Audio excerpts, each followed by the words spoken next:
Hello student, Gargi tutorial ক্লাসে তোমাদের স্বাগত জানাই।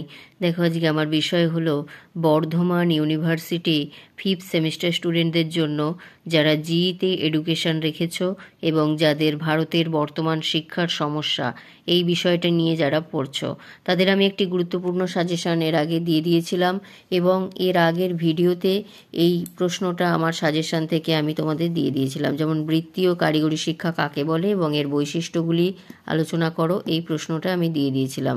আজকে আমি যে প্রশ্নটা তোমাদের দেব সেটা হচ্ছে বৃত্তিমূলক ও কারিগরি শিক্ষার যে গুরুত্ব, এই প্রশ্নের উত্তরটা আমি আজকে তোমাদের দিয়ে দেবো, তাই আমি এখানে দাগিয়ে দিচ্ছি।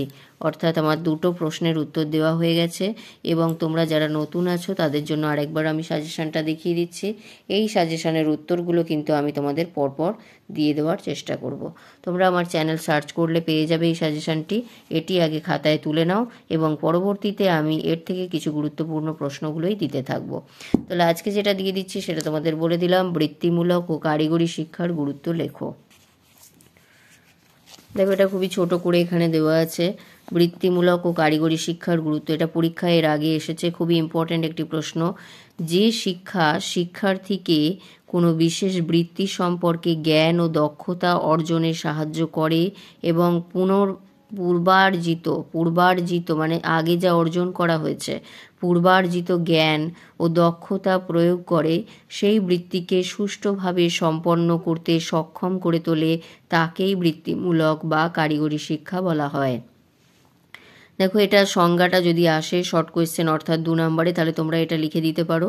এরপর এর গুরুত্ব বলছি। দেখো, 1 নম্বর হচ্ছে এটি শিক্ষার্থীকে স্বনির্ভর হতে সাহায্য করে। পরের পেজে যাচ্ছি। দেখো, পরের পেজে এখানে আছে কটা, 7টা পয়েন্ট আছে। এটি শিক্ষার্থীর জীবনে আর্থিক সচ্ছলতা এনে দেয়। এই শিক্ষা শিক্ষার্থীকে শ্রমের প্রতি মর্যাদা দিতে শেখায় এবং শিক্ষার প্রতি শিক্ষার্থীদের ইতিবাচক দৃষ্টিভঙ্গি গড়ে তোলে। এবং 5 নম্বর হচ্ছে বৃত্তি শিক্ষা গ্রহণকালে অর্থ উপার্জনের সুযোগ থাকে। 6 নম্বর দেখো, ব্যতিক্রমী শিক্ষার্থীদের জীবিকা অর্জনে সহায়তা করে এই শিক্ষা। এবং 7 নম্বর হচ্ছে কর্মসংস্থানের সুযোগ সৃষ্টি করে এই শিক্ষা। এই বলে এটা হচ্ছে কমপ্লিটটা হলো, এই প্রশ্নটার কমপ্লিট হলো। এছাড়াও আমি বলবো যে বৃত্তিমূলক কারিগরি শিক্ষার যে সীমাবদ্ধতা, এটাও কিন্তু খুব গুরুত্বপূর্ণ। এটা সাজেশনে নেই, তাও তোমরা করে রেখো। দেখো, এখানে খুব একটা বেশি নেই, 5টা পয়েন্ট আছে। এই শিক্ষা স্বয়ংসম্পূর্ণ নয়, এক্ষেত্রে ন্যূনতম সাধারণ শিক্ষার প্রয়োজন হয়। 2 নম্বর হচ্ছে শিক্ষার শেষে এর প্রয়োগের সুযোগ সৃষ্টি করা আবশ্যক, অন্যথায় মানব সম্পদের অপচয় ঘটে। 3 নম্বর হচ্ছে এই শিক্ষা ব্যয়বহুল, শিক্ষা ব্যবস্থার রক্ষণাবেক্ষণেও প্রচুর অর্থের প্রয়োজন হয়। 4 নম্বর আগামী দিনে কী ধরনের বৃত্তিতে কত লোকের প্রয়োজন হবে তা জানা বিশেষ প্রয়োজন।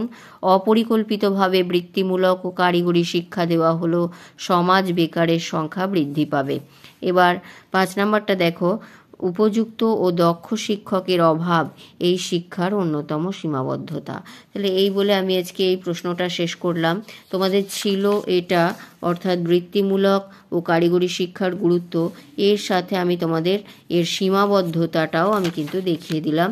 এটাও তোমরা খাতায় তুলে নেবে। তাহলে এই গেল আজকের ভিডিও। এডুকেশান অর্থাৎ জিই এডুকেশান থেকে আমি যেটা সাজেশান দিয়েছিলাম তার প্রথম কোশ্চেনটা আমি আজকে তোমাদের দিয়ে দিলাম।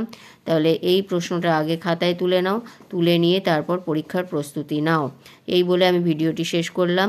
এবং যদি তোমরা নতুন হয়ে থাকো চ্যানেলে, তাহলে অবশ্যই সাবস্ক্রাইব করে নিও এবং একটি লাইক করে বন্ধুদের মধ্যে অনেক অনেক শেয়ার করে দিও। দেখা হচ্ছে আবার পরের ভিডিওতে।